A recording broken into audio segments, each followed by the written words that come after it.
Shannon, good morning. You understand the testimony? Thank you. Mike, good time? I'm trying to ask the board if you guys could possibly look into getting the children student emails. It would benefit the students so greatly. There is companies out there that will offer $10 a month high-speed internet for anybody that has a school-age child. Post, secondary, whatever, middle school, elementary, high school, $10 a month for internet. And for a lot of these people in this community, that will help immensely. Because my son, when he was trying to do his homework on Emoto, our internet kept going down, and he got kicked off so many times. It stinks. The other reason why I'm asking too is there's another option with the student emails that those benefits that will allow them to help them do their homework. If they have student emails, they can get Microsoft Office, write something up and put it onto the computer, because as many of you know, you buy a brand new computer, you have a computer. If you don't have Microsoft Office and you haven't taught that body piece, that Microsoft Office program only works for 30 days and it's done. So if they can get student emails, they have the benefits of $10 a month internet, and they have the benefits of being able to get Microsoft Office to be able to help them with homework. That's absolutely right. There are a lot of school districts out there which their student has a Gmail account or something like that account. So we asked the superintendent to look into that. There may be some cost associated with that. We're currently doing the amended budget, which will be approved in January, so we may not be able to add that at this time. It's going to depend on the cost and the analysis that goes with all of that. We're going to ask the superintendent to tackle that and see what we do. We'll ask you to meet with the superintendent and to provide him the information that you have on hand. Give you the link. Board members can get the same. We will, like you said. It's absolutely a good suggestion. Appreciate it. And just for the record, I'm absolutely 100% okay with Army teachers. Just as a statement, as long as they can go through the certification and the proper mental health evaluations, maybe, should I say? I don't think it's a bad idea. Thank you. Who's next? I have Wayne Moore. Any more? No? Never mind. Okay. Next? He did. Terry Santua.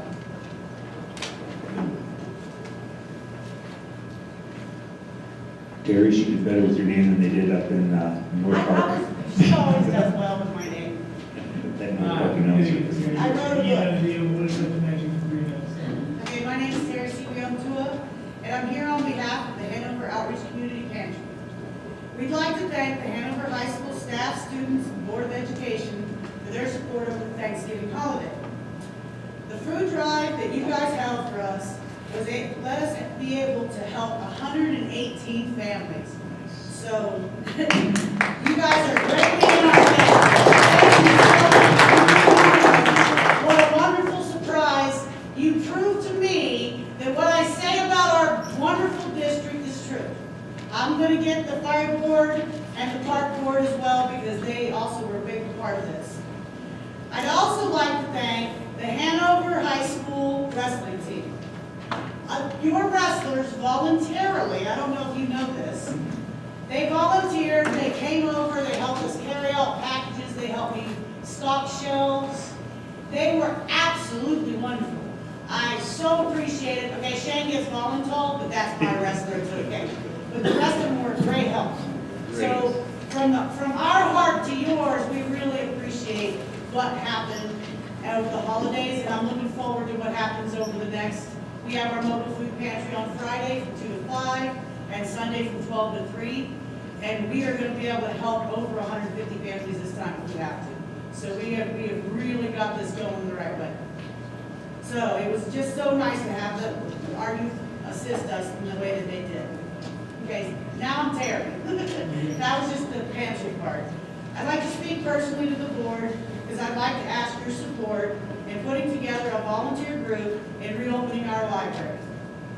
I'm willing to help find the volunteers to run our library if you give me a place to put the books up and start using the books, at least once a week. I will volunteer my own time all day if it's required to open our library back. It will cost our district nothing for me to try. I am willing to do it. I work for the school. I have a background check already. I am 100% willing to try to put this together. I'd like a library. I'd like it to be open to the community though, not just our students. So if you guys could put this on the board agenda for later or consider it, I would really appreciate it. That's my personal wanting to serve this community. See, not just to feed them, I want to get them to read too. So that's my goal. Okay, my third subject is I want to voice the support of the board in whatever you decide for the armed resolution. This is not an easy task for any board member. We voted you here. I fully support arming our staff, not just our teachers, but our staff. We have excellent staff with cool heads. I really do not see this as a problem as long as they go through the tactical and technical procedures as far as their training. And there is more. My son's an armed guard. He had to go through the same thing. I've seen the program. Awesome program. My reasoning for is I feel we do not have a ready access to law enforcement, and it's something that puts our children at risk, and that's not necessary. I firmly believe that a voluntary staff member could possibly save our lives. 45 minutes is too long to wait, and all of us have had to wait that long. Thank you for hearing me. Can we add the library as a discussion? Gentlemen, what do you say about adding the library as a discussion for the next board meeting so we can get like The next board, sure, absolutely. And, Terry? Terry? Yes. We asked you to brainstorm ways, and there will be certain elements about opening to the public, hours, those kind of things, space. We're going to ask the superintendent to take a look at it. We'll put it on as a discussion item for the next board meeting. And if you will meet with the superintendent, we'll begin to see what we can do.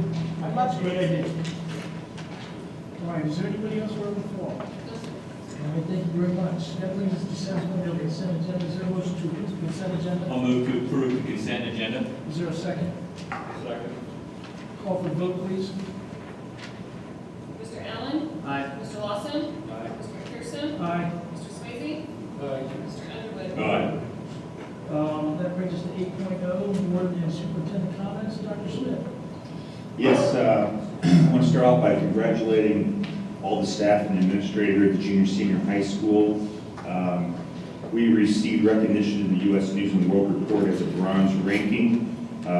Regardless of your political affiliation, it still came from Senator Michael Bennett congratulating us for receiving that ranking for college readiness. And so commend them for the work they did last year and the award we received. Also,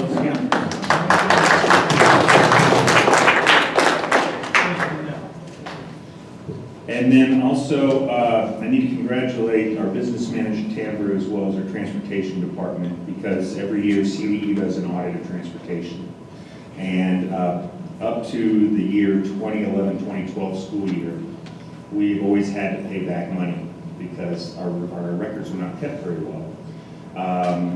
We actually had just got this report. I got it in the mail just yesterday saying congratulations. We were clean as a bird. Everything was perfect. Don't have to owe anything back. So congratulations, because that's a tedious desk audit that happens. So thank you to those folks for that.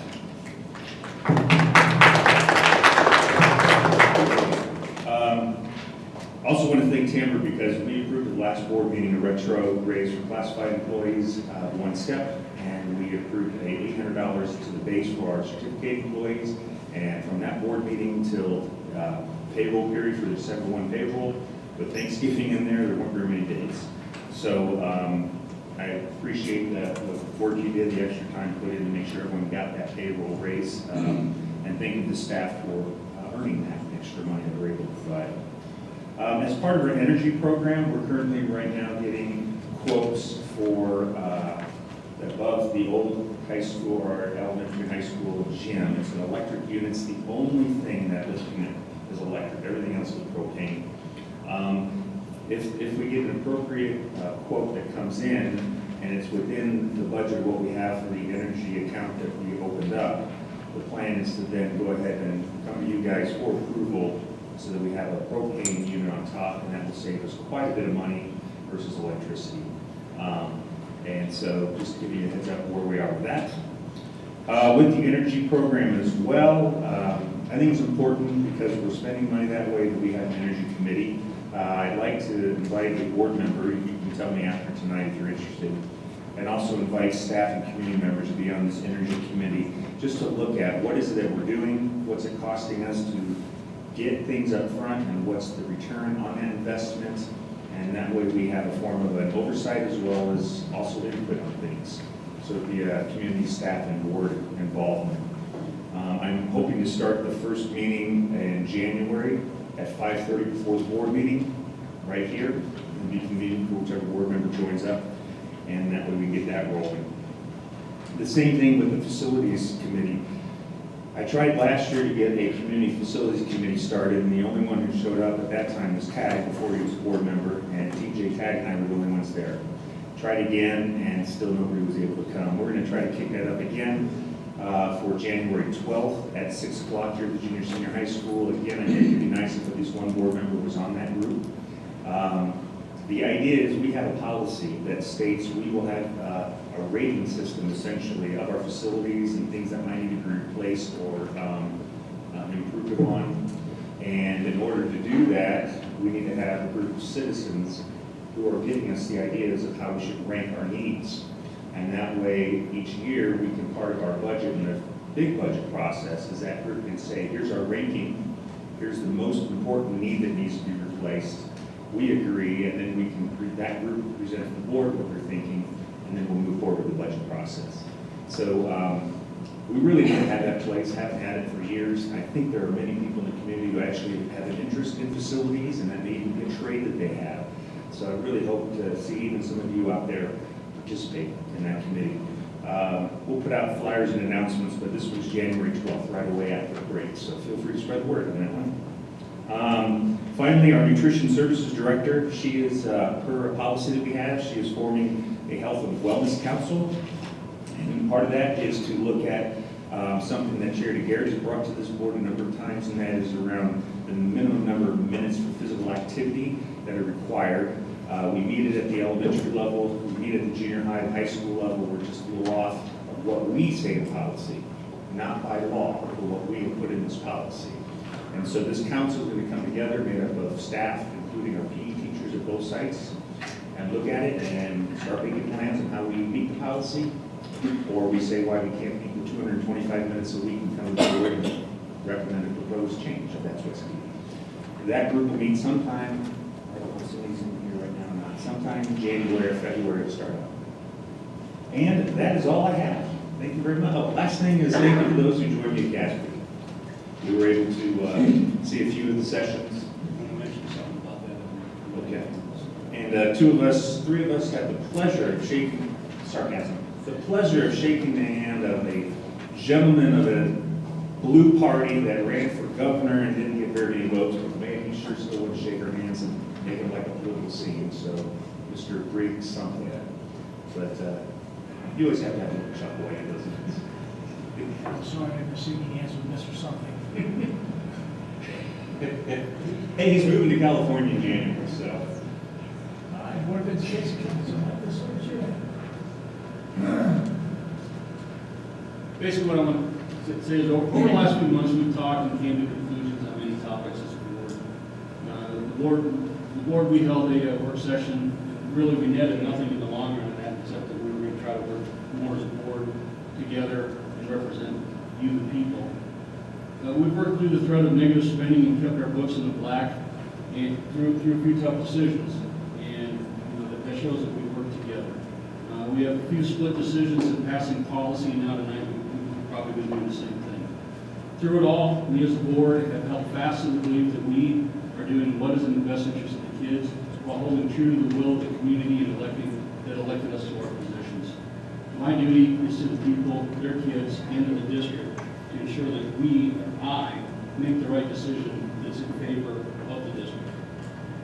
I will remain vitally educated facility as well into the future.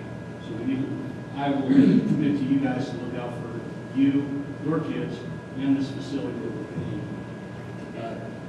Dr. Schmidt made reference to the CASB convention. He, myself, and the treasurer were there, and we had a chance to talk and brainstorm on a few ideas. And I know Dr. Schmidt's going to understand this when I say it. Yin Yang came to mind. And we came up together, we agreed that it would benefit the district to pursue looking into an online module type atmosphere to bring more kids into the school as a way of helping with the funding deficits that are coming down the pipeline. Again, other schools in our area are doing this, and it's working very well for them. So what I would like is to talk with the board tonight and have you either get with the superintendent and talk to him about what we three talked about down there, and see if that's not something that we can get established. I think Ellicott's doing it, Edison's doing it, other schools are doing it, and we talked, and it was, the yin and yang out of every bad is a little bit of good. I think it would cap what happened here. It would do that. That's all I got.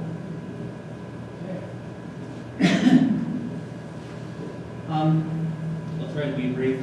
I always like to catch students doing good, and I always want to reward them for that. And so, over the last couple of months, 2 students have really stepped up, and they have no idea that I'm going to mention them tonight, but one of them is Caitlin Swayze, and the other one is Scout Anderson. I just want to recognize them for being leaders within our athletics program, for being upperclassmen, if you will, in middle school, and really stepping up and helping the 6th graders, the underclassmen in middle school, not only on the court, but off the court. So I just wanted to say to their parents or grandparents or guardians, thank you guys for raising outstanding students who look out for 6th graders and younger students coming in. And just recognize them as leaders in our athletics. I don't see them. I can concur with that as a coach. Great. Sure. Be awesome. Thank you. All right. Ed. Thank you very much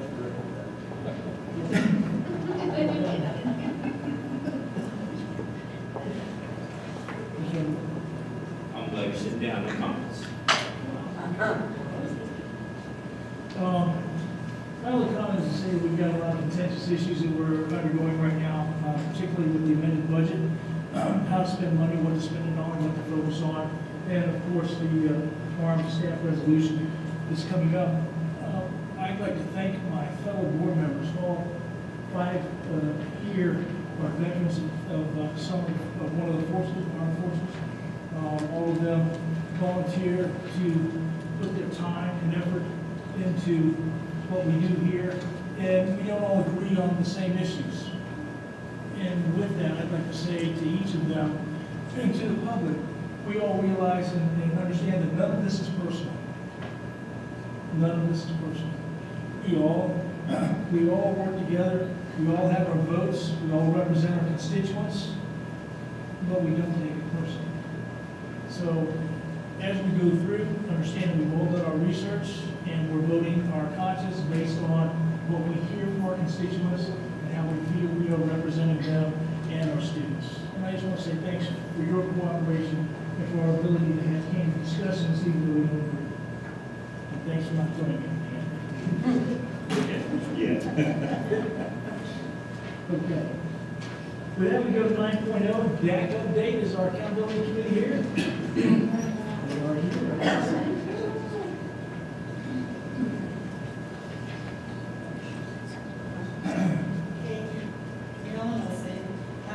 Representative Dak, and I just wanted to tell you that we are continuing to work on the communication in the area. We're trying to get some signs up at all the areas as we talked about in the past, at the major intersections. And say we're entering Hanover,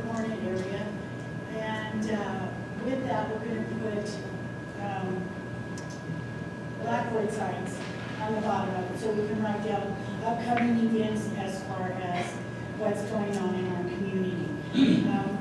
What our hopes are is that we'll have one at Prairie Heights, one at the high school, one at Hanover and Peyton, Hanover and Peyton, one at Hanover and Old Pueblo, and one at Peyton School.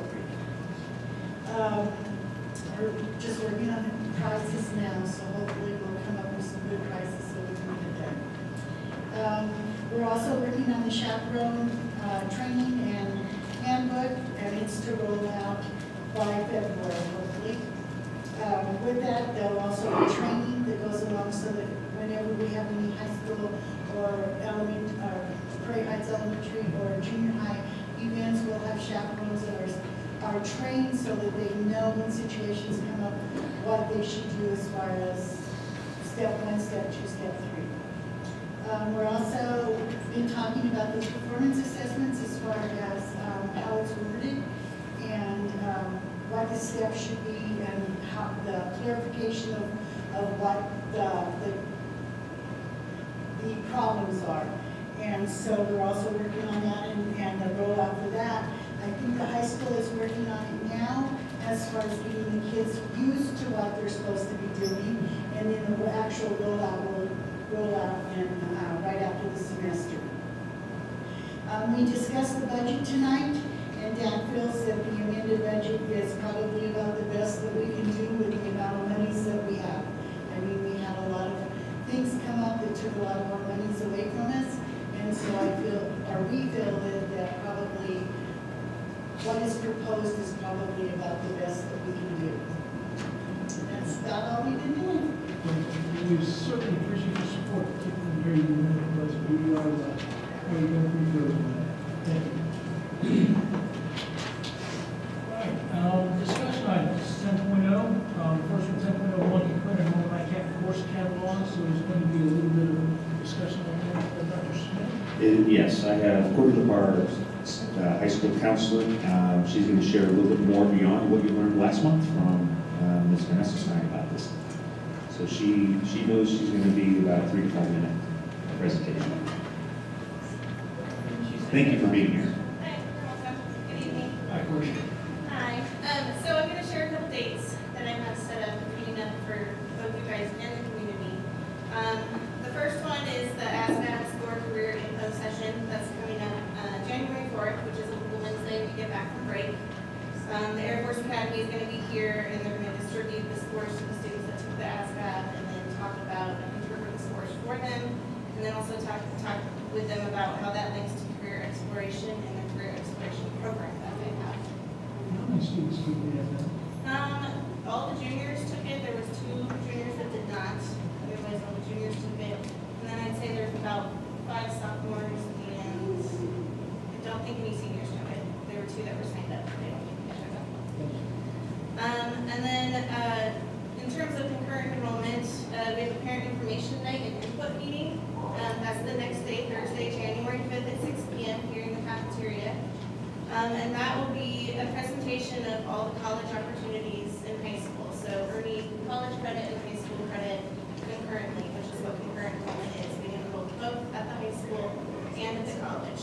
And then also a discussion of ABP, which is the area of vocational program, which is your more career readiness programs, things like welding, culinary, interior design, and as well as the SEND, which is a program that extends the options for high school a year beyond their typical graduation day.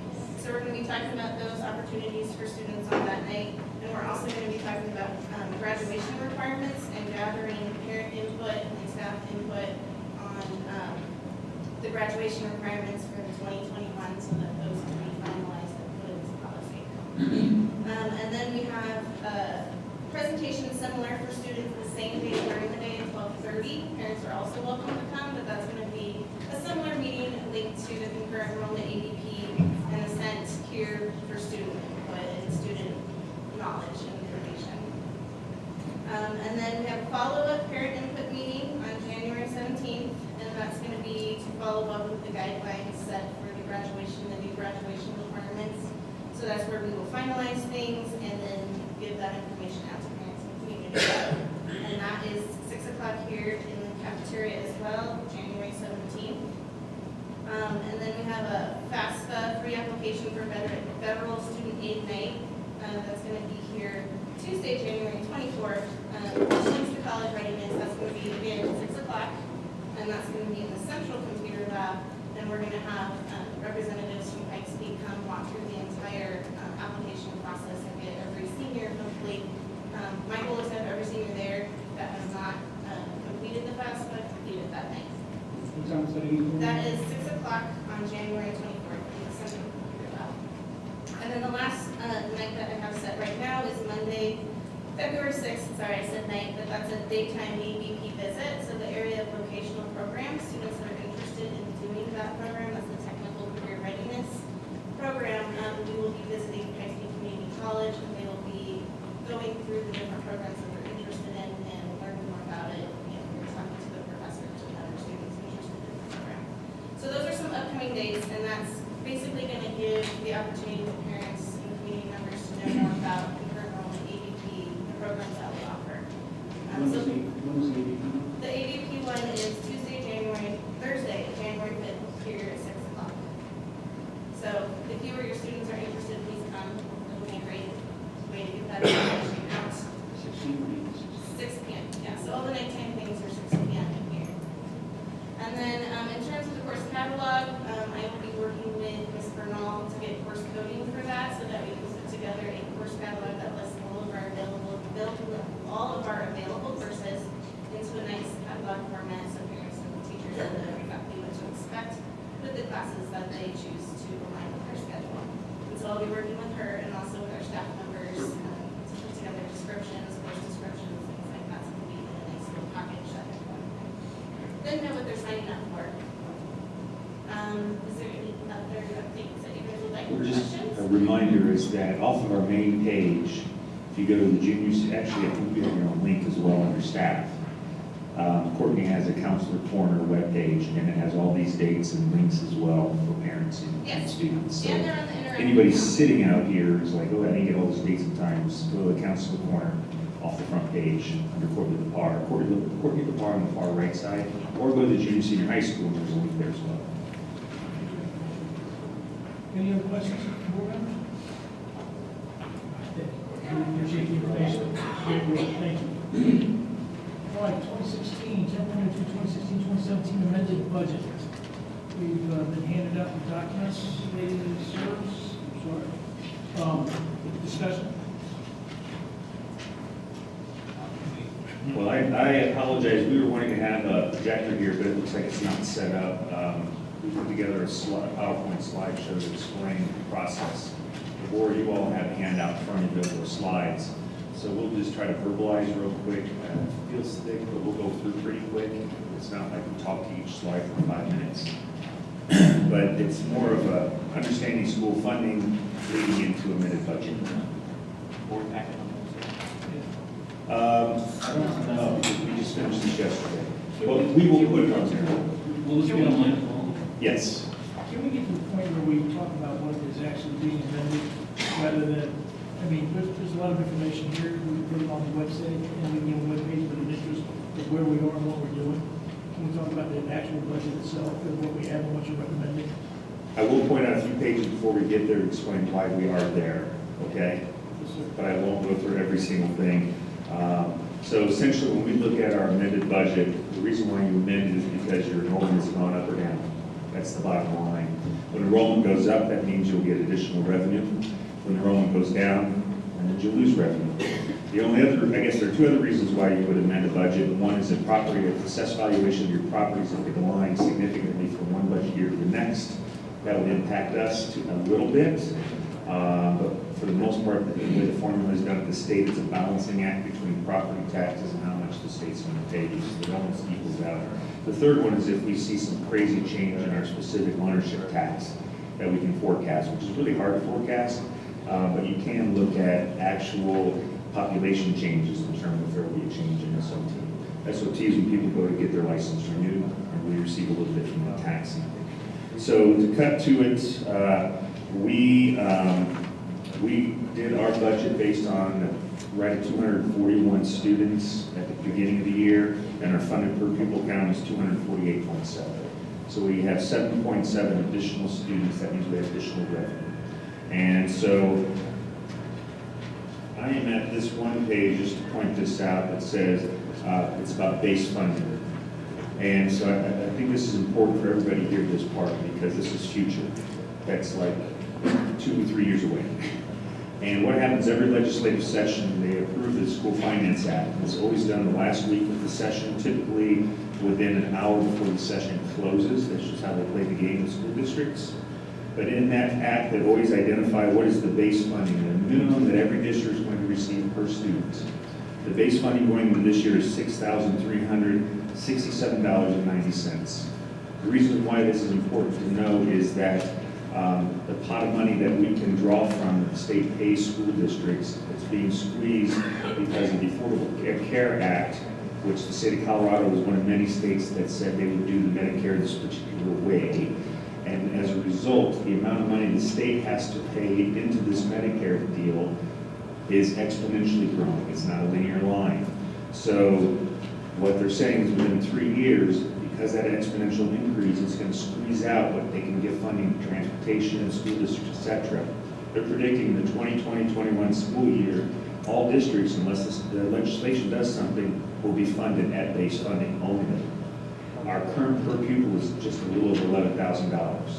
So I have to share that because if something doesn't happen in the next 3 years, we're looking at basically slashing our budget in half, which would be tragic.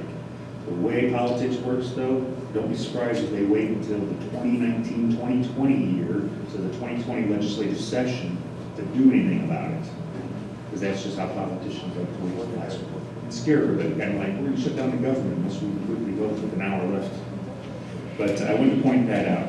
So within base funding, our actual per pupil count is just a little over $11,000. So when we multiply that, and I'm going to turn some pages to this one, total program funding, that's where the state takes how many kids you have plus a whole variety of other factors and says, here's how much money you should get as a school district to operate and do everything you do. So we're supposed to get $3,203,000 in 2014. Well, let's call it $3.2 million. But then the state says, well, wait a second. And I put a little quote in there. They basically say, you can't do that. We can't afford it. We can't give that to you. So really all we can give you is a different number. Well, that change is called a negative factor. And the negative factor on us is $369,000. So the state says, you know, we can't afford it. So we're going to subtract $369,000 of what we owe you. And this is how much you're actually going to get. And so that number changed to more like $2.9 million. So fortunately, our amended budget is going forward yet again, as we have our preliminary budget, $369,000 less than it should be because of what happens at the state level. And those, whether you're in favor or not, there are parts of Tabor that causes our state to limit its growth in income. So therefore, that's why the state can't afford it, because we end up giving refund checks back to people instead of making sure we're funding education. So when we look at something that says the math, the way the math works is the state says, here's how much you're supposed to get, $2.9 million. However, you receive local property tax money, so we're going to subtract that out of how much you're going to get from the state. Our local property tax assessed valuation went down a little bit. It's around $34 million right now, so we get $290,000 at the state at the local level for property taxes, so that comes off. And then specific ownership tax is estimated at $47,000, and that comes off. So the state of Colorado gives us a check. It's broken out over the year. It'd be great if it was one time. $2.5 million basically from Colorado. The others from our community, $290,000, and our community from almost 50. So what we are working on this year's budget, this page now, I'm sorry for flipping and skipping for your request, is our proposed budget was on a revenue of $2.3 million. The amended budget is just under $2.5 million. Our revenue went up $124,000 because of our student count. We have some other net changes, and it's a variety of little line items add up to $17,000. So we actually have a total increase for the amended budget of $142,000. And that's a good thing. Unfortunately, something has happened, it always happens. We are faced with a $77,000 abatement. We have already been informed that next year we will see a $150,000 abatement from the same solar farm that hit us last year. We already know it's coming up because they notified us after we complained last year. Remember, they didn't tell us until the audit. We talked to the gentleman at the state level who's reviewing that request. Even though they have this dog and pony show saying you can have a hearing, nothing changes their mind. He has to follow the law. So it's kind of a crazy thing. I did ask about is it backhanded on Tabor that you can do an abatement causing the taxpayers to actually have an increase in property tax because they have to cover that abatement for recovery. And apparently Tabor has that written in and that's allowed.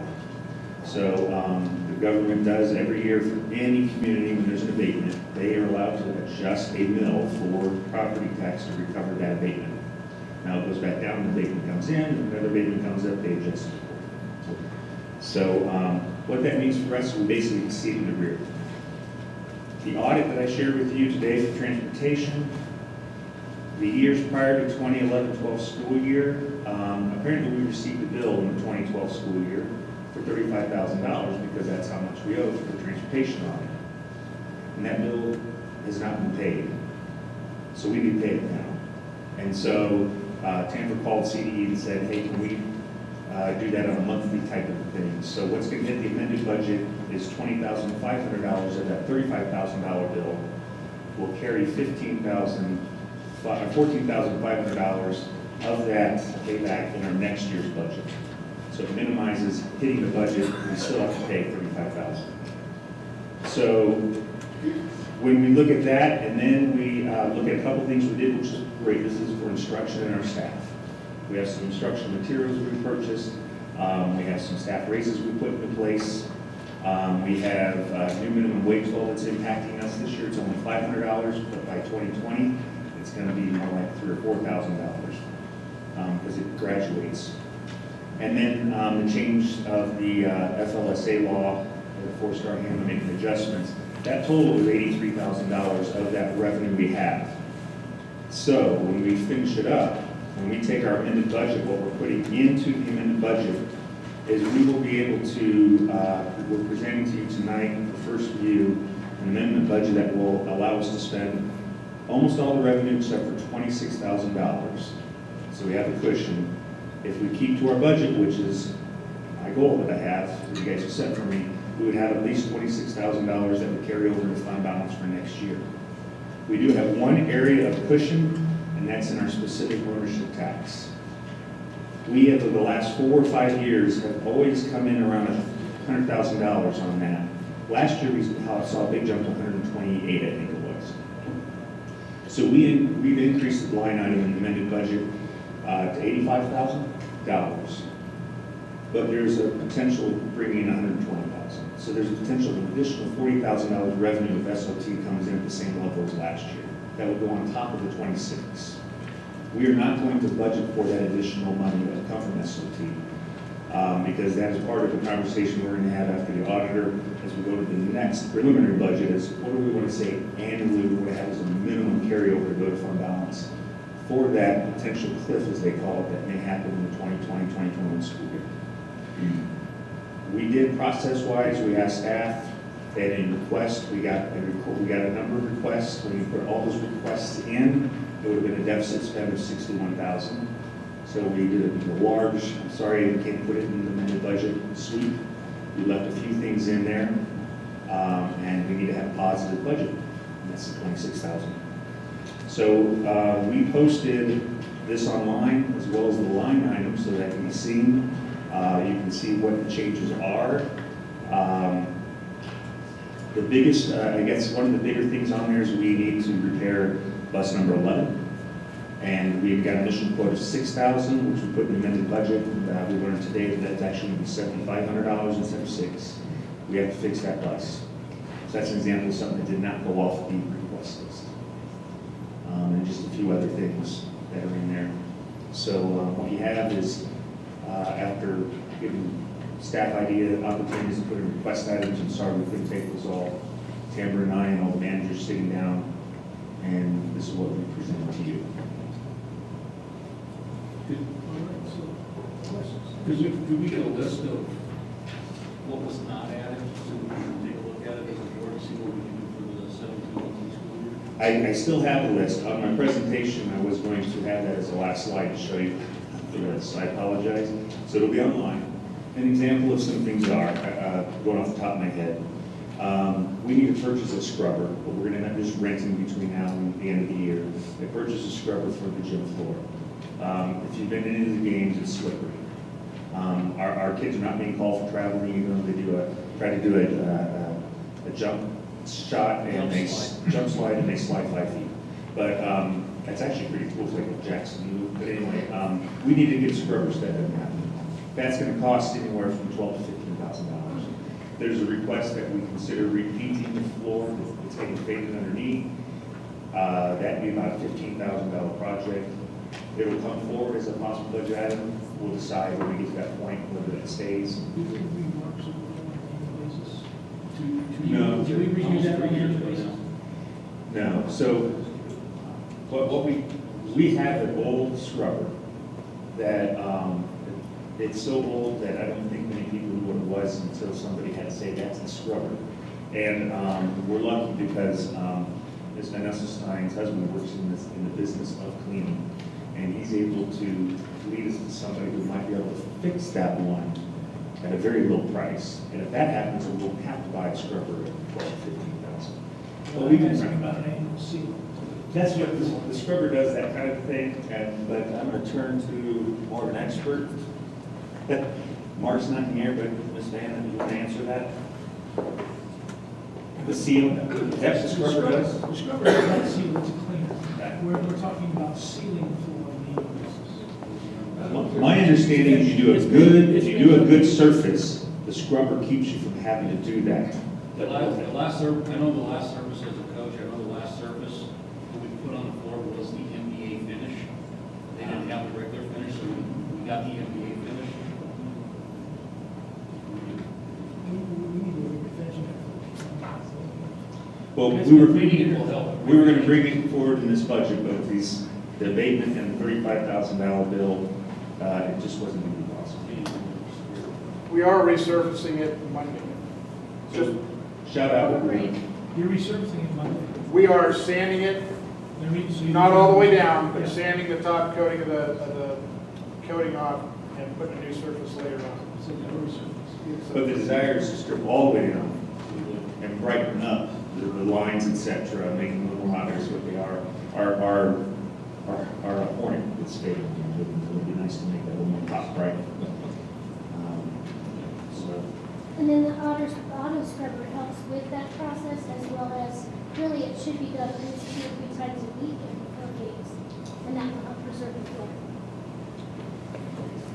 So Those questions. if anybody comes to scout our basketball team, we're not telling them we did anything on the floor because they'll expect to slide them in the trip and fall.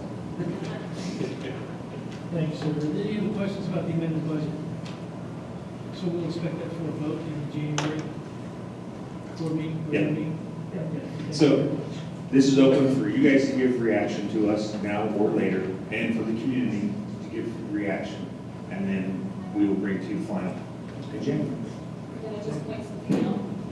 Just for explanation for everybody, if you are looking at this color-coded sheet that is going to be online, everything that is in yellow has to do with salaries or with any kind of adjustment that we're going to make with wages, whether it's the actual annual wage as well as the unemployment, Medicare, parent tax. Those are in the yellow. The ones that are in the orange will have to do with something that we had to adjust, whether it is a supply or any other type of item. So salaries and benefits are yellow and everything else is in orange. Okay. Hearing no more discussions, move to 11.0 action items. First one is 11.01, approve the superintendent's contract. Can I get a motion to approve what? That is after 11.0. 11.01. Okay. So, 11.01, approve the superintendent's contract. Do we have a motion to approve the superintendent's contract? I'll move to approve the superintendent's contract. Is there a second? Discussion, during the discussion phase, we're taking a look at amending one of the paragraphs, might be in the exact paragraph. Yeah, it's paragraph E in the benefits.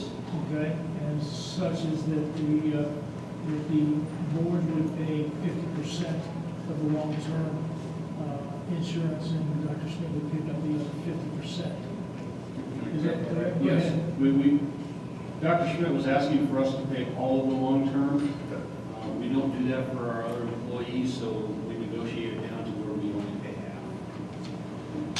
So, with that to the amended contract, can we get is there any other discussion? I just wanted to say thank you to you guys. I appreciate the support. I know all five of you said you support me in this role.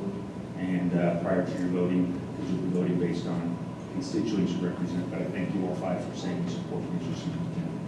Okay. And you support me very much. We do need an amendment to that motion. I'll make a motion to amend paragraph E1 to indicate that the superintendent shall be entitled to select life and short and long-term disability insurance coverage under the policy carried or sponsored by the school district, and that the school district will pay 1/2 of the long-term disability insurance. Second. Hearing no other discussion, can we get a call for the vote, please? Mr. Allen? Aye. Mr. Lawson? Nay. Mr. McPherson? Aye. Mr. Swayze? Aye. And Mr. Underwood? Aye. All right, so, Dr. Schmidt, thank you for going to stay with us for another 2 years. April, you're 15. That's right. After it's submitted, would you please contact the city, we can do the appropriate signatures? Yes. Thank you very much. That brings us to 11.01A, which is the consent agenda items. We have 2 resignations that we will approve, and then the contract for the principal at the high school. We have a motion to approve 11.01A staff recommendations.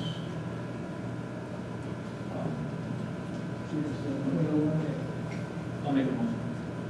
Is there a second? A second? We have a motion and a second. We're now open for discussion on the item. It appears, that's the first topic. Yes. So we're looking at a contract for 183 days as proposed, and the board has negotiated a contract at 170 days, which is the current contract at the current salary, with the ability for the superintendent to request an additional 13 days at per diem rate, should those 13 days be needed. So the contract will remain the same with those 13 days as an option to the superintendent. Am I correct? Yes. Ladies and gentlemen? And the per diem was paid at the half-day rate, so half-day work or full-day work, in half-day equal. Right, so work full day, you pay for full day, work half day. So with that, that is the actual contract that's being offered and open, and that is the current staff recommendations. We will actually So with that, is there any other discussion? Can I get a call for the vote, please? Yes, discussion. Negative. Next one. Mr. Allen? Aye. Mr. Lawson? Nay. Mr. McPherson? Aye. Mr. Swayze? Aye. Mr. Underwood? Aye. My motion passes for staff recommendations. And contracts offered. 11.02, approved preschool director stipend. Is there a motion? I'll make a motion to approve 11.02 preschool director stipend. Is there a second? I'll second. Motion made and seconded. Is there discussion? I'd like to ask that instead of the stipend, we just add it to the salary. Business director said that there's going to be no change versus a stipend versus a salary. And I understand that we were rated a 3 out of 5. I would like to see if we do a stipend, I would like to see it only given if we're at a 4 or above. If that makes sense. Right. So we had a preliminary, what do we call it? Audit. Right. And we have checked off on the 4s, and we're giving feedback on how to get to a 5 for the audit that will happen in about 30 or 45 days. We were checked off at a 4? Right. Oh, okay. This just happened.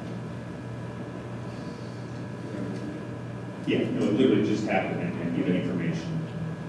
So either change it to put it into the pay, because you still have to pay parent everything on your stipends. So You can make it like a football contract, where you get a base contract and you get a performance bonus. Sure. So if you rush for over 1,000 yards, you get an extra $100,000. If you get a 4 or 5, you get the stipend. For 100,000 yards. We don't have the budget for that. So That's really, amazing. I was getting ready to change jobs. it's a combination of our current status, and I was also thinking forward, if that person was to leave we currently have, to be able to attract a quality preschool director, they may come in, this one is, our current one is 18 years experience. If we get one in I say, understand that. 10 years, at least we can advertise a slightly higher salary and entice higher quality directors. So it's really more of a long-term view as well as current. So do we want to leave it as a stipend, or do we want to place it in salary? It's up to you. What's your recommendation? I'm thinking stipend because it's steady. If you do salary, that means that salary schedule will change quite a bit. Because that additional 5,000, I don't know how many dollars that would change for common health. You're pretty good with that. I don't know. It's a 150-day position, 8 hours a day. So times, right now, I think it's 1,200. And so if we bring someone in and they're getting $13 an hour, that may not be attractive for a director to come in who's qualified at a high enough level to maintain a 4 or 5 star program. And that was my intention as well. So leave it as a stipend. That's my recommendation, because it never changes. You know, the longer you're here, that's flat. Right, what's your thoughts on an incentive-based stipend? So if you drop to 3, you still get a stipend. Well, I guess the incentive-based stipend is whether or not we'll get a good evaluation to stay in the job if the program drops. Okay, so are we going to move discussion? Any call for vote, please? Mr. Allen? Aye. Mr. Lawson? Aye. Mr. Pearson? Aye. Mr. Swayze? Aye. Mr. Underwood? Aye. Ordinance to 11.03, approve the mill levy. I'll make a motion to approve the mill levy. I'll second. Discussion. Just max. You guys do it. Call for vote, please. What, can I ask this question? You are not a board member, so. The answer is no, you may not. I'll bring it up. Go ahead. Get stinking. The current mill for the bond redemption is what we're doing, and the abatement mill levy. We're currently at 22. What we're recommending, because we know next year we're gonna get hit with 150,000, and we don't really want to pull that full 150,000 out this year. So what's been recommended, and this is what I tried to do, I think, 2 years ago with the board. When you were party, Keep it the same or raise it so that we get this bond paid off earlier. We know that we're gonna get hit with that abatement, so we wanna get the money back in now versus next year when we got paid the whole 150. So going from 22, we can raise it to 24 mil, and we get an estimated, 30,000 extra, 40,000 extra roughly, is about what this is showing. So we would like to do what's best for our constituents, our taxpayer, raise it to 24, which is fiscally responsible, and pay some of that off now, and look at it next year. The 22 mil, the 2 mil increase really isn't hard to get on anybody, and I don't know what that would break out. Did you break that 2 mil out? No, but we need to expand it a little bit further, because currently we are paying an abatement now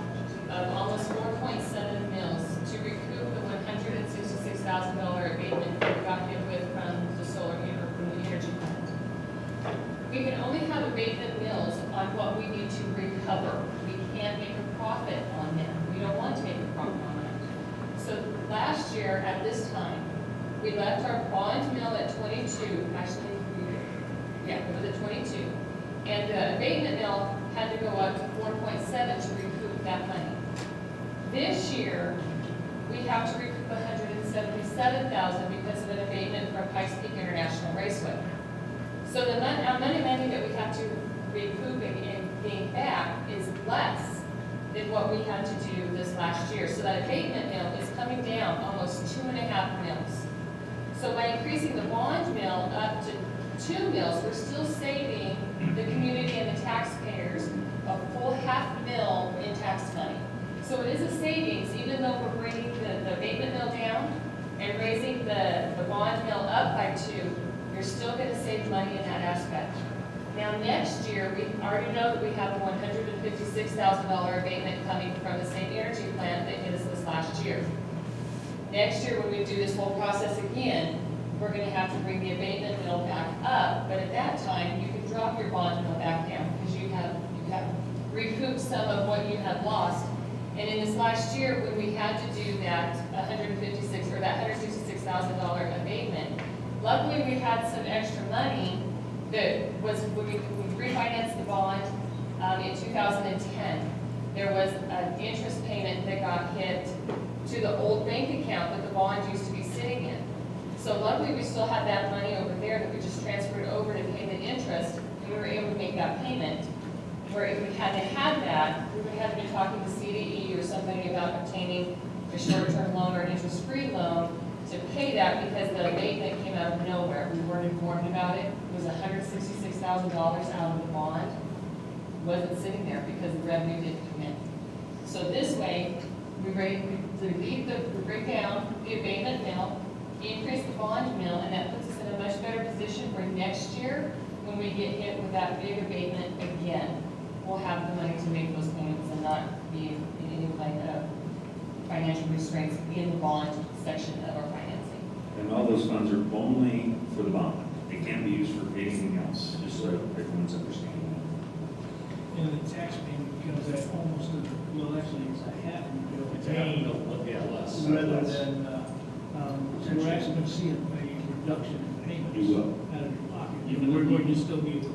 While also trying to buy down the bond a little bit faster. Right, even though the recommendation is to raise it 2 mil, because of the lowering, we're still a $0.5 mil lower. So instead of, you're getting a break. It's going to save them. It's gonna save them. And we're gonna be able to pay the bond off a little bit earlier, recoup some of that money out of this. So before we vote, Clear as mud, right? can you tell me what you want the bond mill to be? I make a motion. I want to amend the motion to approve the bond and make the bond redemption bill levy of 24. Your second. I'll second. Any further discussion? Call for the vote, please. Mr. Allen? Aye. Mr. Lawson? Aye. Mr. McPherson? Aye. Mr. Swayze? Aye. Mr. Underwood? Aye. Brings us to 11.04, approve accreditation report to submit with the FY 15-16 annual financial report to CDE. Is there a motion? I'll make a motion to approve the accreditation report. Is there a second? I'll second. Is there a discussion? Hearing none, can I get a call for the vote? Mr. Allen? Aye. Mr. Lawson?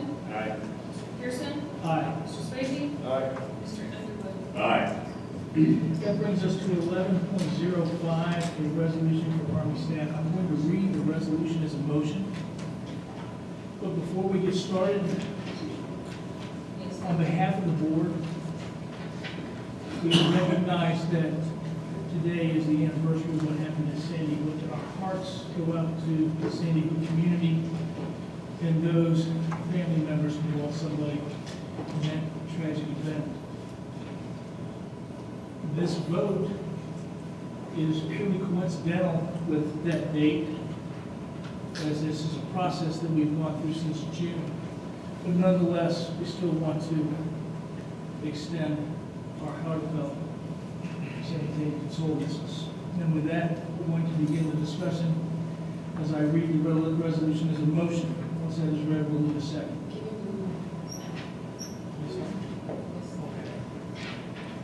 Resolution. A resolution of the Board of Education of Hanover School District 28 in El Paso County, Colorado, declaring its official intent to permit one or more employees of the district necessary for the safety and well-being of the students and employees to provide trained security personnel within the district to intervene if deadly violence occurs or is threatened. And whereas, in the light of the district's budgetary limitations, it is necessary to rely upon the existing staff to fulfill the function of the needed security personnel. And whereas the Federal Gun-Free School Zone Act permits firearms to be authorized on school premises in the accordance with state law. And whereas Colorado Revised Statute 18-12-214, subparagraph 3B provides that a person with a permit to carry a concealed handgun who is employed or retained by contract by a school district as a school security officer may carry a concealed handgun onto the real property or into any improvement erected thereupon of a public elementary, middle, junior high, or high school while the permittee is on duty. And whereas one or more employees of the district have volunteered to accept employment as a school security officer as contemplated in this resolution. Whereas each school security officer must maintain requirements necessary to be properly insured and an active concealed carry permit. Whereas each school security officer shall follow all of the district's requirements of the conceal and carry procedures document. Now therefore be it resolved as follows. Section 1, one or more current employees of the district will be selected by the board to receive an extra duty assignment as a security officer and shall thereupon be deemed employed as a school security officer within the meaning of Colorado Revised Statute 18-12-214, subparagraph 3B. Section 2, any employee designated as a school security officer in accordance with this resolution shall be and hereby is authorized to carry a concealed handgun on district property while on duty as a school security officer. Section 3, no employee shall be designated as a school security officer unless such employee has volunteered for such assignment and has agreed to undergo initial and annual training as deemed necessary by the Army School Employee Insurability Standards and the board, and has obtained a permit to carry a concealed handgun in accordance with Colorado law. Section 4, the board has determined that no current district policy prohibits the board from authorizing a school security officer to carry a concealed handgun on district property. However, to the extent of any conflict between this resolution and any district policy, regulation, procedure, or rule, this resolution shall control. Section 5, should any employee designated as a school security officer be accused of violating any law by reason of carrying a weapon on school premises, then, provided that the carrying of such weapon was done in accordance with this resolution, the school entity liability coverage and the notice of assignment issued to such employee, the district will provide a legal defense for such employee and shall, to the fullest extent permitted by law, indemnify such employee against any fine or monetary penalty for the same. Section 6, all prior acts and doings of the officials, agents, and employees of the district which are in conformity with the purpose and intent of this resolution shall be, and the same hereby, or in all respects ratified, approved, and confirmed. Section 7, this resolution shall take effect immediately upon passage. So moved. Is there a second? I second it. We have a motion and a second. Discussion is now on the table. Gentlemen? We're open for discussion. If you have a prepared statement, please feel free. As I said when I was first appointed to the board almost 2 years ago, I am a constitutionalist. I strongly believe in the right to keep and bear arms, and in that vein, I believe people should be able to adequately protect their lives, their family lives, and their property. Considering our school community as an extended family, I believe the school has a responsibility to protect our students from all threats. I fundamentally and wholeheartedly believe we should allow armed staff. But I also believe that we have to do so as carefully as possible, so as not to increase the risk to our students in doing so. I believe throughout the discussions that we've had over this past several months that we can do that. The problem here is that there are many misconceptions in the community about what we want to do and how we want to go about it. This resolution, without an accompanying policy, simply is neither detailed nor specific enough. If this resolution had been more detailed or more specific, or had an accompanying policy that specified the exact training and certifications and the what that staff members are required to be performed, and also specified that the district is neither paying for training nor paying a stipend to said staff members, then I could support this resolution. But I simply cannot support this resolution as is it currently written, even though I firmly believe we should allow armed staff. Thank you, sir. Other comments? What I'd like to say is, in the resolution, while I wholeheartedly agree with the Vice President, it does cover almost everything that he said. We have teachers or staff that have volunteered. We have to, the security officer must maintain the requirements necessary, and those requirements are covered under the Armed School Employability Insurable Standards. Within that insurance policy, it states exactly what needs to take place. So I would like to say that it does cover that. And as a board, I spent a long time on the phone with a board member from Fleming. And we talked and discussed, because they have armed their staff without saying too much about how they've done it. They have a reciprocal agreement with the other schools in their area. Whereas if one school has approved, if one school's board has approved an armed staff member, that staff member is allowed to be armed in another school within their league, like we have the Black Forest League. So if we play a game up in Elbert, if Elbert so chooses to do this, then we could get a reciprocal with them and work within their guidelines. And that's exactly how Fleming does it. There's only one school, and I'm not going to mention their name. You guys can look at their policy and see who it is. But there's only one school that doesn't allow it within their district. So again, for clarity, there are still many steps after this is approved as a resolution. This resolution just says we have the intent to arm our teachers. Fleming has a safety committee. It's made up of one of their deputy sheriffs. It's made up of the principal of the school in which a handgun may be carried. It's made up of the superintendent, the board member, and community members. So it's not, this isn't a written in stone. This is a fluid document, to whereas we're saying, we're showing our intent to arm staff. It's not, we are arming them and we're just going to start handing out guns. They do have to follow, and again, here it says, the employee has volunteered, he's agreed to the initial and annual training as deemed necessary by the school employee insurability standard and the board. So once this is approved, if it's approved, then we sit down. It's going to take, even if you have a concealed carry permit today, it's probably going to take, just with the post-certification training in the shooting portion of the post-certification class, I highly doubt that there's more than a handful of people in here that could actually do that course and qualify as a post-certified shooter. There's very strict stringent. You cannot have a single miss, and just to clarify, your final shot is a headshot. So you have to train to pass this. It's not, we're not just handing out guns to people that can't shoot. There are strict requirements within the insurability standards. The state law requires these. The board will require these. The board can go above and beyond what we require of a person carrying a concealed weapon within our school and within our property. So again, for clarity, I want to say that there are high standards for this. We're not the first school to do this, and we're definitely not going to be the last school to do this. This is something that's going across the nation right now. It's not just here.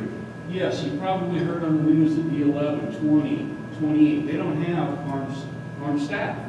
Why? Because their budgets allow, with the tens of thousands of kids that go there, their budgets allow for them to hire 2 or 3 police officers to be in there. So they work in conjunction. They have an office right in the school where 2 or 3 police officers sit, but they respond to other calls within the city as well.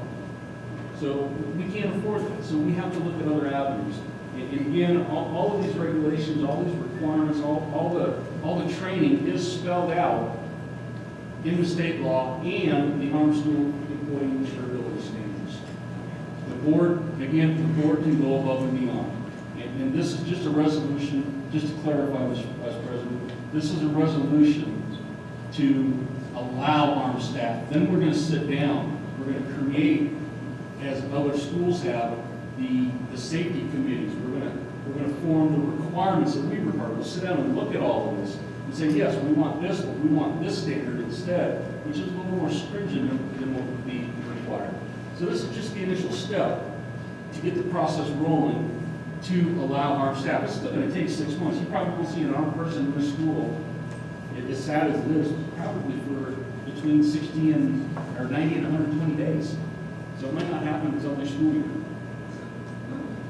So, Mr. Secretary, I love all the points that you made, okay? All of those details, okay, are the kinds of details that need to be in a company policy.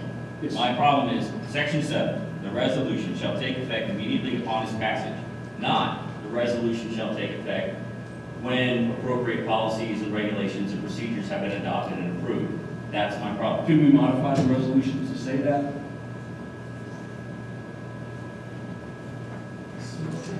Yeah, it is, like every other motion, I'm assuming it could be. Mr. Vice President, would you make a motion that would satisfy you on number 7? Can we finish this question before? Yes, we end yes, this? yeah. There may be many more. motions. There may be many more ones. Okay. I've got only one thing to say. 911 was called from our front phone out here by kids right after practice.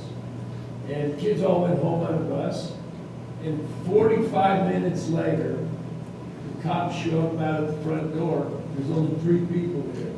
Principal, football coach, and 1 child. 45 minutes. Everybody in the school be dead. And people gone. We don't have something to protect our children. And I've got 5 kids here. I don't know without protection. Absolutely agree with you. Can I make one more statement on that? Chief Tatum, can I make a comment about the fire department? I'm going to make it anyway. We as a fire department, if we get a call that a gun is involved, and we had one the other night, we will not go into that residence until the sheriff shows up and clears the scene. We will not enter a facility. So you can call 911 100 times out here, and if there's a gun involved, we're not entering until the deputies have come out here and cleared the scene. That could take 20, 30, 40, depending on where they are in other districts. I mean, sometimes they're way up by Elder, not Elder, Peyton, and in other areas. So you can call 911 and you can think the fire department's going to be here, but yeah, we're going to be sitting down at the station, or we're going to be staged somewhere else until the sheriff comes in, and he's not, he's a firefighter, was a firefighter, until this scene is clear. We're not coming in. But you're not security. Okay. In talking with the constituents that call my home, send me emails, the majority of those, as you know, we had a survey where we had a pretty good split. It went down basically the middle, when you look at statistically. The constituents that I talk to and myself are against passing this resolution or arming any staff whatsoever. And the reason for that is when you arm staff, first of all, you need to make sure that they're sufficiently trained. And our deputies and our sheriff's department are trained to do this on a daily basis. I don't believe that 2 to 3 weeks of training during the summer is going to be enough to be able to have one of our staff members who, they're not used to this kind of activity, be able to pull a weapon in an environment where it's needed and effectively execute what they need to do. The human body, with adrenaline and everything else that goes on, particularly with all the chaos in that time, affects one's ability to effectively execute the the use of a pistol. Now, let's face it, when you pull a pistol, there's only one purpose in pulling a pistol, and that is to kill the individual that you are pointing it at. So we are charging teachers with carrying weapons and then authorizing them to kill a human being. Now, as we go through that, I understand, and my constituents understand, the safety concerns, and we believe that the safety concerns are real. We've seen this nationwide. We do need, and I believe that our response times out here do warrant some type of activity. But I believe that we can do the same by purchasing the services of an additional SRO, even if we have to co-op with another district, or we have to find a way to raise that so that we have a full-time school resource officer on staff. I feel that that is the much better method for ensuring safety that my fellow board members have brought to this organization. I can't, based on that, I cannot or will not support a resolution to arm staff, but will seek every opportunity to ensure that we can hire somebody that will provide the protection that we are speaking of tonight, should that be where we need to go. Last, when you put a weapon onto a person, that individual is charged with maintaining that weapon, making sure that it's secured 100% of the time. But those weapons are now available for any individuals to possibly overpower, overcome, or overtake and obtain that pistol. That's a risk that I'm not willing to vote to approve, put into our school system. Those are my thoughts.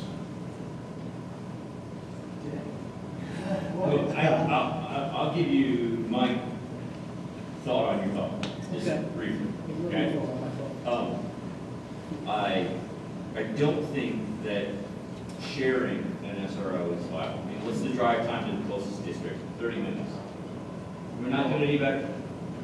Okay, so we either got to go all in for an SRO or all in for armed staff. There's no sharing an SRO within a district. They're just too far away. We have one on staff, we have one that we share now. If we have two that are available, that significantly increases the response time.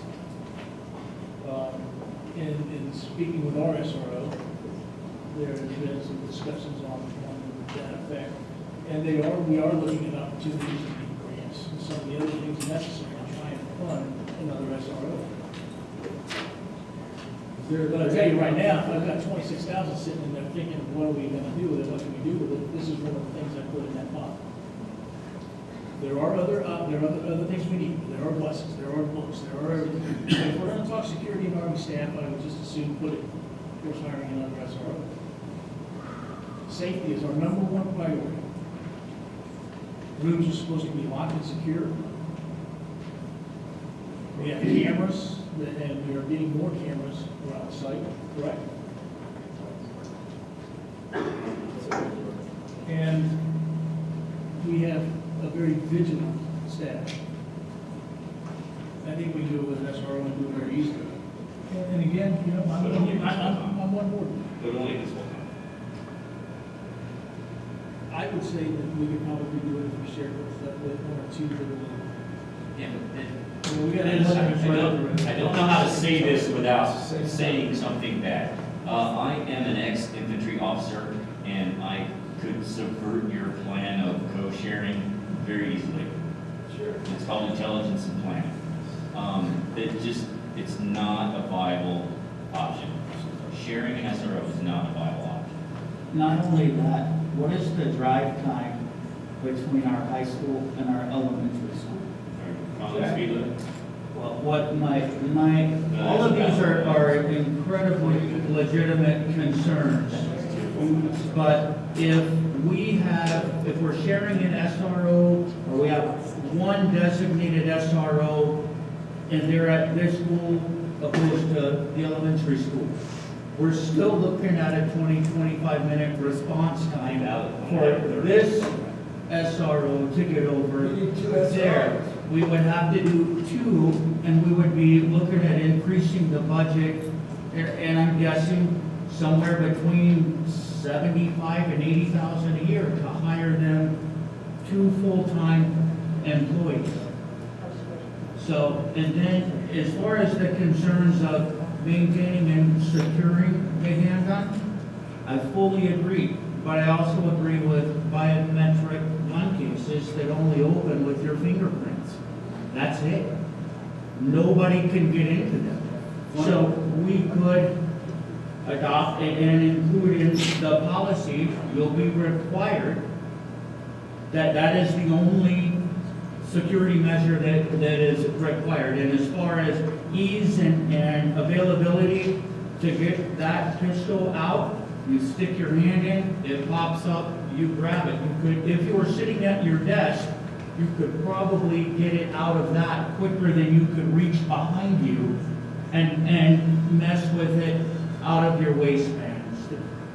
So again, they're all legitimate concerns, and as a father with a daughter in this district, absolutely, I fear for that.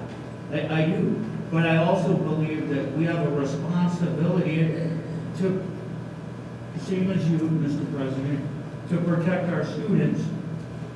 One thing that hasn't been mentioned at all is the simple deterrent factor. Instead of having a gun-free zone sign out front, if we were to post a sign that said, yes, we have armed staff, you pick which ones, or you guess which ones, that sign alone may be that the single thing that prevents that person from even thinking about coming into the building. It's simply a speculation, but if I were to try and plan to do something like this, I know that to do a school shooting, and I never would, but I would not go to a gun-free zone versus a zone or a school that I know somebody in that school has a weapon on. That would deter, I think, most people enough to just avoid it altogether. And that would be my hopes, putting the sign out that says, yeah, we allow this, would be all that it would ever come. What about the students that already know which teacher is there? And it's all anonymity. Nobody would know except that teacher. Just like this, everybody would know, they would be asking. They get that Wi-Fi. My kids do. Password. So again, back to the biometric case. What if you're not at your desk when something happened? Thank you, You're sir. the one that has the access to That is- your case. that is- You're in the lunchroom. What good does that do you? I've lived here since 1999, and this community has been solid sound, and have not ever seen a reason for something of this nature in our community. So I'd like to ask my fellow board members, what and why? What have you, if you've been here as long, or even not as long, what have you seen within the past? I've been on this board 8 years now, almost, and have seen no reason. What is it that now is bringing this to the top? Why are we bringing this forward? What is the major concern? Besides the fact that some of us, but never mind, let's just. All say- these schools have been together. Every one of them lately's been together. That's what's brought it forward. The community is scared. We may not have the audience now, but there is those community members that are scared for their children. I mean, was there any activity around the school up in Denver? No, there was none of that. But all of a sudden, those 2 gentlemen decided to kill all those students. One in Massachusetts, was there any activity? That was a great school. And all of a sudden, they were taken out. No. You've got to make sure to protect our children. Correct, and with that logic, then every school in the country You're should absolutely be right. arming their staff. You're absolutely right. Or have a full-time. Or have, That's, or we're have. making a federal law, is that what you're saying? Yes. No, because I think it's a states' rights issue. Yeah, states' rights, right. And I think it's local control, that's why they elect the board. Can I say something? I'm gonna take you back in time to Columbine. I wasn't in the state when that happened, but I was a Civil Air Patrol commander up in Lakewood for 9 years. And two of my kids that were in the program, a Civil Air Patrol up there, their father was a sergeant with the Jefferson County Sheriff's Department. He was one of the first responders to Columbine. And I'm reading right here, and I'm not gonna say their two names because I don't think they should be justified. It took those two nutheads 16 minutes to kill 13 people and wound 21 others. But it took the sheriff's department 3 hours and 14 minutes to find those two kids in that school. 3 hours and 14 minutes. It took probably, I don't even know, probably 40 deputies. I could read it full through. There was probably 40 people there if you watched the news channels. And it still took them 3 hours to find those two kids in that big school. I looked up Sandy Hook, and there's, you know, again, this is on the anniversary, and I'm sorry that it's purely coincidental that it took. Police officers and first responders arrived on scene roughly 20 minutes. It took them 20 minutes to get there. And these are local schools. These are city schools. Columbine is right in the heart of Jefferson County, and it still took deputies a long time to get there. And I could read it, but it took them 3 hours to find these kids. So, biometrics, the other schools that have improved this, that I've talked to, and I've talked to a dozen of these schools. Again, they're not the first ones in Colorado. They're definitely not going to be the last. I can tell you, this is going to be talked about within schools within the Black Forest League within the next 3 months. They've contacted me to train their staff. So with the biometric system, all of the schools require, if the handgun is not maintained on the body, it's maintained in a box. And with the biometric system, you could set the fingerprints to identify everyone in the school that has permission to carry these or have these. You can put their fingerprints in this biometric system. So every one of the concealed carry people have access to this. It can be kept in the classroom, and this is what all the other schools are doing. So I mean, and again, this resolution again is the tip of the iceberg, so to say. Well, it's apparent, it is apparent that we all here each have a thought. We haven't had some good discussion here. I don't know that any further discussion is going to change anybody's mind. I don't see that happening. Is anybody here seeing any mind changing occurring? We changed section 7. I'm going to ask that if we're going to change section 7, we do a complete rewrite and bring it back to the next board for approval. I make a motion to table this resolution to the next board meeting. May I add something? There's another alternative than just that. I agree about the training. Sir, I agree with you about it. The staff's not going to get training. I deal with training 24 persons. I got 30+ years of training soldiers. Okay, I'm pro-gun, but honestly, I wouldn't want no 1 year to have a firearm because there's no way to control it. Everybody here at this table is a veteran, and every one of them took 8 weeks to learn how to fire an M16. But my suggestion is an alternative, I just gave principals some information. They're specialized in this, they train 3 schools now for the situation in Denver. So we're gonna work in a 4 school now. But there's other alternatives in having a firearm. There's stun guns, and there's also tasers. That's an alternative there to look at. And they'll help you write up a plan for situations like this.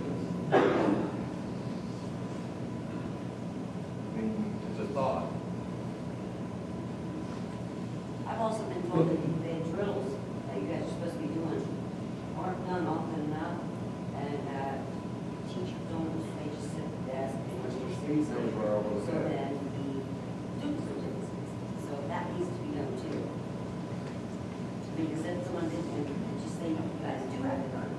Still, the students need to know, we have to run around, and they need to know what to do. But, I mean, there's alternatives, this is a little bit of my expertise here, and I mean, just to. And you're correct, there are other alternatives, and there are things such as stun guns, there are many other opportunities. We have received, since this has hit the press and on Monday, we have received many emails from companies out there that specialize in security without arming staff. Yes, So there are, everyone, not just me, every one of us, we're receiving phone calls. And there are many other opportunities. But, yeah, the, the target's not it. Not agree with, not agree with you on that. Armin, you staff, and you're not trained, and hit the target's different than pulling that weapon out. When you pull that weapon out, that's a life-altering experience. So once it's out, and you miss, once that bullet is discharged, it's going to go. And you can't bring it back. Thank you, sir. All right, so we have a first motion for the resolution and a second for discussion. There's been discussion about possibly changing paragraph 7 with a discussion point to either table and bring back with change 7 or to vote on it as is. You know, if we vote on this as is, it can still be brought back again after it's changed. It doesn't die. It just means we're not satisfied with this content. I'd like to see a vote on this tonight. Thank you. So that we see where we're going. And I don't think there's going to be any other discussion. I don't think any discussion will change. Can I make a motion to modify section 7? I would like to leave it as it is. I would like to change, I make a motion to change section 7 to read, this resolution shall take effect upon completion of training and its passage.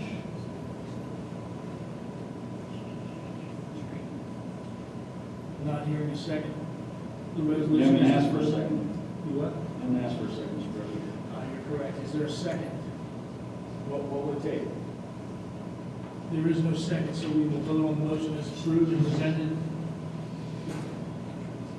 And again, like I said, I don't think any other discussion is going to change anybody else's mind. Is there a reason to continue discussion? I'll answer Mr. Secretary's question.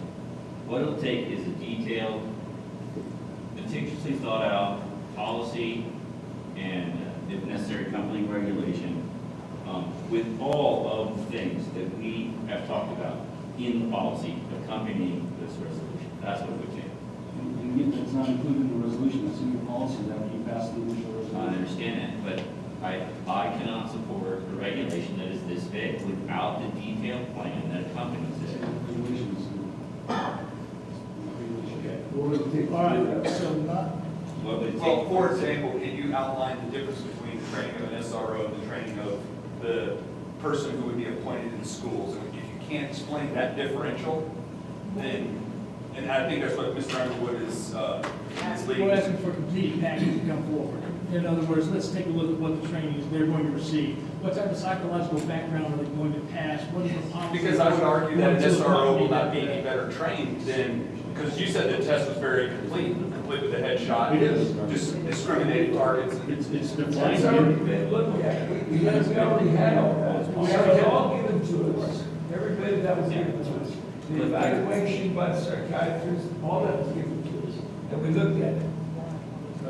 Dr. Schmidt gave it to us. But it's not in policy. Yeah. Not yet. but- Why not? We've been talking about this since June. I thought we had to do this We first. don't have to. I love the resolution, except for section 7. I don't like the vagueness that doesn't talk about who's paying for what. It's vague enough to be read that an employee could expect the school district to pay for their training. That simply will not happen. Well, I simply wouldn't vote for it if that's the case. So I think the regulation, or the resolution as it sits, is too vague. We need to address budgetary issues. And yeah, the details of the training and qualifications and certifications could be handled in a policy, but I don't know if I can support that resolution without seeing that policy. So, Which is approving the basically the same thing that I've been resolution, saying since Okay, July. so, ladies and gentlemen, we have, again, let's get some control here. We have had plenty of discussion. It does appear that it's not going to change minds. To continue the discussion, I'm going to, let me get a call for the vote, please. Mr. Allen? Aye. Mr. Lawson? Aye. Mr. McPherson? Nay. Mr. Swayze? Aye. Mr. Underwood? Nay. Motion passes. All right, we move on to 12.0, information update. Are there any questions about the director's reports that came to us? Oh, yeah, my only note is my note as always. TJ, I love your updates. Very precise. Thorough, Are there any precise, others? well thought out.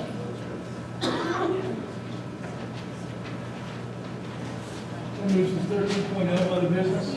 I'd like to bring up other business, Mr. President, on the passage of this resolution. I'd like to work and try to get our safety committee up and going, while we're writing all the policies and procedures. I would also like permission from the board to contact other schools that have this officially, talk to them, and figure out how we're going to do this as we do. Any other points on that?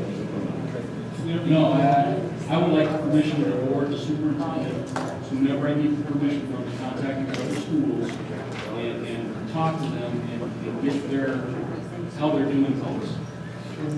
Okay. Any other business? Just before you move forward, we had made an agreement, I think you also talked about it in your retreat, that directions and comments anybody had as a vote saying, Yes. part of that is a direction for me to follow on, not fine following it. Oh, no, I just asked if I need permission from you. Okay.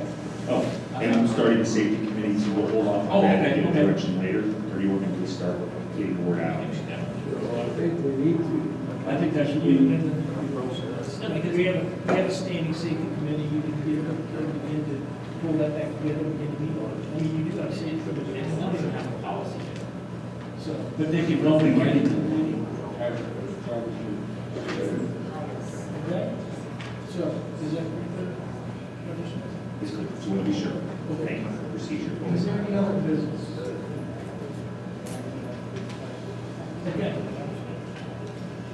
Do we have a motion to adjourn? I need a motion to adjourn. Second. All in favor? Aye. This meeting is adjourned.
Hey, I'll be here.